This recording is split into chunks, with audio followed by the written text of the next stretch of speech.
Because I have gone into the neighborhood and I've gone to the furthest suburb trying to find out what's on people's mind, my research department. One question that comes out of the neighborhood most often is, who killed Malcolm X? Since the movie, there are a lot of people who feel, you know, Minister Farrakhan had something to do with that. And I know you've heard it. Yes, I've heard it. More so now than ever before. When Malcolm was assassinated, if you would go back and read all of the accounts, the name of Louis X, as I was called at that time, was never, ever, ever mentioned. Why now? You know, brothers and sisters, we have to look at motives and intentions. Whenever you see a dead body exhumed, somebody has ordered it. Someone in high authority has given permission. Whenever a great leader of ours dies, we respect and honor their memory.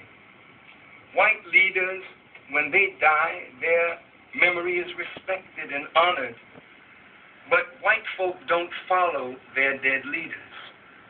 White folk understand that the dead are gone and the burden of life is with the living. Malcolm X, on the day he was assassinated, came out the New York Times saying, quote, "The apostle of hatred is dead."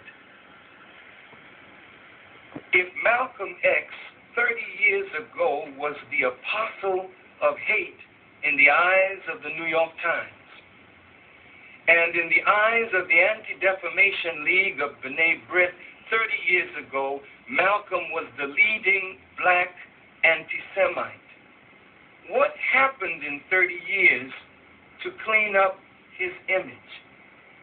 And I suggest to you that the reason my name is being brought up today is because Farrakhan has inspired the hearts and minds of tens of hundreds of thousands of black people all over America. And because they don't have a living man that can fight against me, that they can put up against me, although they continue to try, they desire now to raise the dead. And because that is the saddest episode in the history of the Nation of Islam, of which Farrakhan, who was a student of Malcolm and an adorer of Malcolm, but became an enemy of Malcolm when Malcolm split from the Honorable Elijah Muhammad.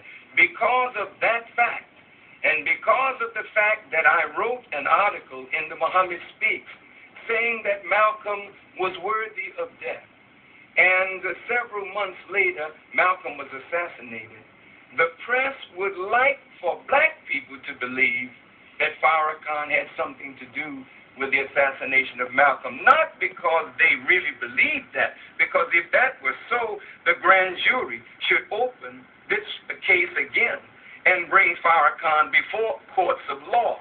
But the press does not want to do that.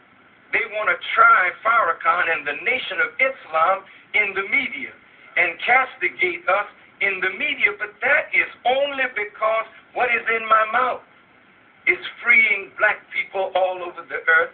And so if they can discredit me, then the truth that I speak will be of non-effect.